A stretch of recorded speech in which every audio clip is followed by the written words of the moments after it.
baxtsiz ayol ichuvchini ayoli. Chunki u har kuni o'ladi. Har kuni eri ichib kelib dumalab yotganda, haqorat eshitganda, bolalarini ko'z yoshini ko'rganda, umidlari chilparchin bo'lganda u har kuni o'ladi.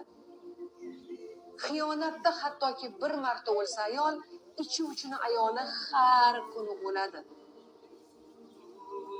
Kim bunga javobgar? Erkakning o'zi. Ko'pincha ayollar ichuvchilikka mas'uliyatni o'ziga oladi. Va bunday erkakdan ketsam dinimizga to'g'ri kelmaydi deyishadi. Aslida ichgan odam dinda qoladimi? Musulmonchilikda umuman harom qilingan aroq. Ichuvchi ichayotib o'sha dindan chiqib bo'ldi. Nimaga unaqa qiladi? Nimaga ayolga bu ruxsat berilmaydi? Shuning uchun ichuvchini ayolini bitta mas'uliyati o'zini sog'ligini, bolalarini sog'ligini va kelajagi uchun bunaqa erkakdan qochish. Qochish deganda tashlab ketish emas, jonini saqlash.